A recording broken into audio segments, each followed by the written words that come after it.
చాలామందికి సమస్యలు వస్తూనే ఉంటాయి. కొంతమంది సమస్యల నుంచి చాలా తెలివిగా తప్పించుకునే ప్రయత్నం చేస్తుంటారు.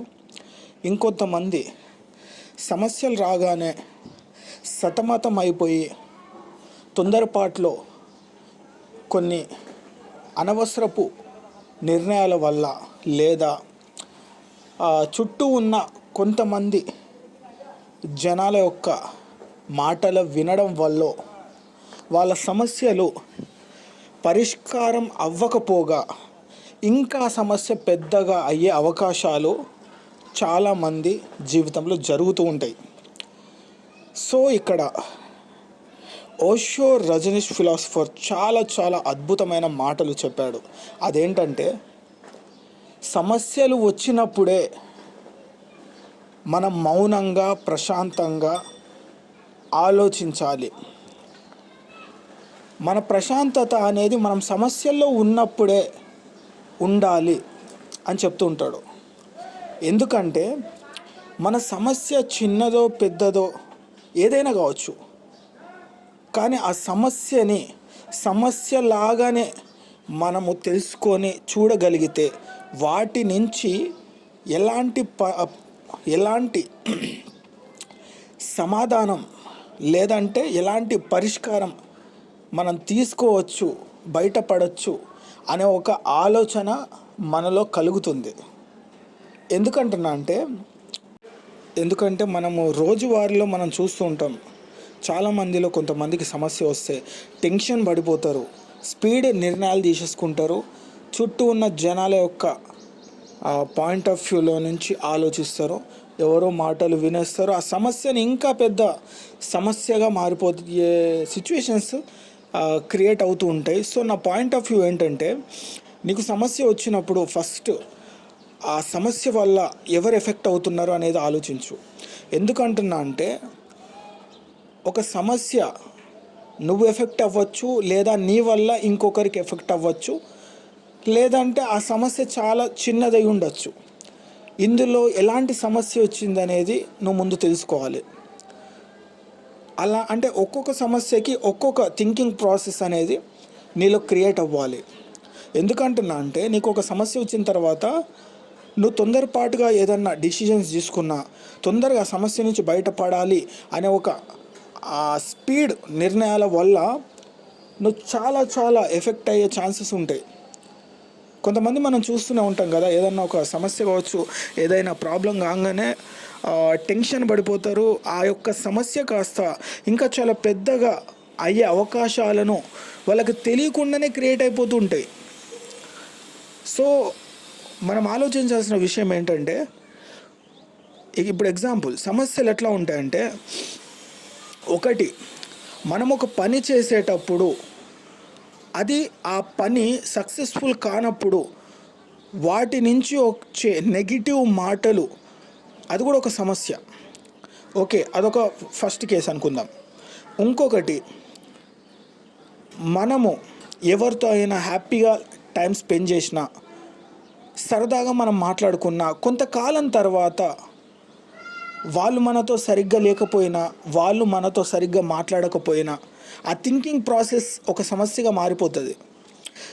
మనం చూస్తూ ఉంటే ఇక్కడ పెద్ద సమస్యలు ఏమి ఉండవు, చాలా చిన్నవే ఉంటాయి. కానీ ఆ చిన్న సమస్యల్ని మనం చాలా పెద్దగా చూడడం వల్ల ఆ సమస్యల నుంచి బయటపడలేకపోతుంటాం. నిజానికి నీ వల్ల అయ్యే ఏ పనైనా ఫెయిల్ అవుతే ఇంకోసారి నువ్వు దానిని ప్రయత్నించి ఒక పరిష్కారాన్ని నువ్వు సృష్టించుకోవచ్చు. అలాంటి సమస్యలు కాకుండా జనరల్గా చాలామందికి సమస్యలు ఎట్లా ఉంటాయంటే, ఒక మనిషితో నువ్వు ట్రావెల్ అయిన తర్వాత కొన్ని సంవత్సరాల తర్వాత ఆ మనిషి అలాగే ఉండాలనుకుంటావు, నువ్వు టెన్షన్ పడిపోతావు ఎందుకు ఇట్లా అని. సో అది నీ చేతుల్లో లేదు కాబట్టి అది నువ్వు సమస్యగా అనుకొని నీ మైండ్ని పాడు చేసేసుకుంటున్నావు. నిజానికి ఆ సమస్యనే కాదు. ఎందుకంటే వాళ్ళ థింకింగ్ ప్రాసెస్లో మనం ఎటువంటి మార్పుని క్రియేట్ చేయలేం కాబట్టి అది మన పరిధిలో లేదు. సో అలాంటి సమస్యలు మనకు అనవసరం. ఇంకో పాయింట్ ఏంటంటే, ఎవరైనా ఏదైనా ఒక మాట అన్నప్పుడు మనం త్వరగానే చాలా స్పీడ్గా వాళ్ళు ఇట్లా అన్నారా అని క్విక్గా మనము ఒక మాట అనేస్తాం. దానివల్ల మనం సమస్యలు చాలా పెరుగుతాయి. ఎందుకంటే ఒక వ్యక్తితో లేదా కొంతమంది మనుషులతో నువ్వు హ్యాపీగా గడుపుతున్నావు అనుకో, వాళ్ళు ఏదో మిస్అండర్స్టాండింగ్ చేసుకొని లేదా మిస్కమ్యూనికేషన్ని క్రియేట్ చేసుకొని ఏదైనా ఒక మాట కావచ్చు అన్నప్పుడు నువ్వు త్వరగా వాళ్ళలానే నువ్వు బిహేవ్ చేస్తే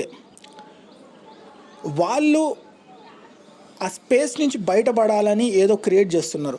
కానీ నువ్వు కొంతకాలం నుంచి నువ్వు పాజిటివ్గా వాళ్ళతో ట్రావెల్ అయిందంతా చాలా డర్టీగా అండ్ వేస్ట్ అవుతుంది.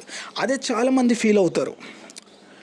కొంతమంది జనరల్గా ఆలోచిస్తూ ఉంటారు, సమస్యలు అంటే ఏం లేవు. ఇక్కడ మనం ఆలోచించాల్సింది సక్సెస్ ఫెయిల్యూర్ ఉంటుంది.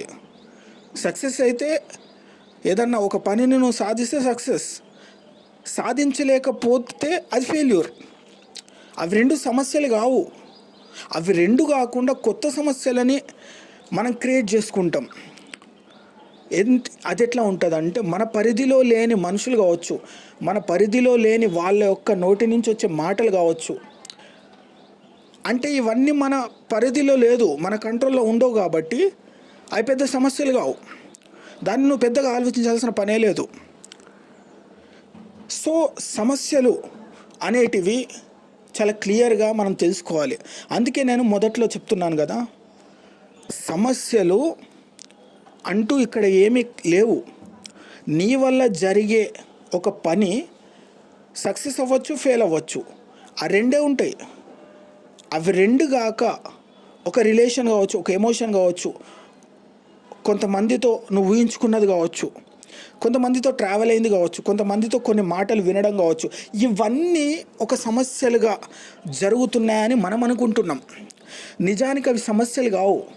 ప్రతి ఒక్కళ్ళ అభిప్రాయం, థింకింగ్ ప్రాసెస్, వాళ్ళ యొక్క థాట్ ప్రాసెస్ నుంచి వచ్చే టైం సిచ్యువేషన్ బట్టి ఆ థింకింగ్ చేంజ్ అవుతున్నాయి కాబట్టి అది మనకు నచ్చట్లేదు కాబట్టి అది మనం సమస్యలు అని మనం అడిషనల్గా మన మైండ్ని పాడు చేసేసుకుంటున్నాం. సో నేను చెప్పేది అదే, నిజమైన సమస్యలు అంటే ఎలా ఉంటాయనేది ఇప్పుడు నేను చెప్తా. నువ్వు ఎంత కష్టపడి ఉద్యోగం చేసినా అంతకు మించిన సంపాదన నీకు రాకపోతే అయినా నువ్వు పోరాడుతూ ప్రయత్నిస్తూ నిన్ను నమ్ముకున్న వాళ్ళని ఎటువంటి ప్రాబ్లంని క్రియేట్ చేయకుండా, అలాంటి పరిస్థితిలో నీకు చాలా ఈఎంఐలు, చాలా మెంటల్ టెన్షన్స్, లేకపోతే ఏదైనా ఫైనాన్షియల్ ఎఫెక్ట్స్ అట్లాంటివి ఉంటే అది రియల్ సమస్య అని నేను అంటా. ఎందుకంటే వాటికి ఆల్టర్నేట్ సొల్యూషన్ ఉంటుంది మనం ఆలోచిస్తే. ఇప్పుడు మనకు ఒక జాబ్ వచ్చింది, దాంట్లో మనకి కావాల్సిన ప్యాకేజ్ దొరకలేదు, అండ్ మన పాయింట్ ఏంటంటే అరే మనం ఈ జాబ్ చేస్తున్నాం కాబట్టి ఇంకో జాబ్ దానికన్నా బెటర్ రావాలంటే నేను ఇంకొంచెం నేర్చుకోవాలి. సో ఆ సమస్యకి పరిష్కారం దొరికింది. సో నేను అనేది అదే, మనకి ఆల్టర్నేట్ ప్రతి విషయంలో ప్రతి సమస్యకి సొల్యూషన్ ఉంటుంది, ఆల్టర్నేట్ ఉంటుంది. బట్ మనం క్రియేట్ చేసుకున్న ఈ యొక్క మానవ బంధంలో నుంచి వచ్చే కొన్ని థింకింగ్ ప్రాసెస్ నుంచి వచ్చే క్రియేట్ చేసుకున్న సమస్యలకి పరిష్కారం దొరకదు, ఉండదు. మనము గాల్లో కలిసేంత వరకు మన వెంట ఈ సమస్యలు ఉంటాయి. ఎందుకంటే మనం ఊహించుకుంటున్నాం ఈ సమస్యలని. నిజానికి అవి సమస్యలు కాదు అని మనం తెలుసుకోలేని దుస్థితిలో ఉన్నాం. ఇంకొంతమంది 4-5 ఒక స్నేహితులు వస్తే వాళ్ళు ఏమంటారంటే ఇన్ని రోజుల్లాగా అతను సరిగ్గా నాతో లేడు, లేదంటే రిలేషన్స్లో ఒకప్పుడు మనతో చాలా సరదాగా జాయ్గా హ్యాపీగా ఉన్న వ్యక్తి ఈరోజు మనతో ఎందుకు సరిగ్గా లేకపోవడం. అంటే ఇవన్నీ సమస్యలు కావు, కానీ నలుగురు కలిసిన చోట ఇవే సమస్యలని అనుకుంటున్నారు వాళ్ళు.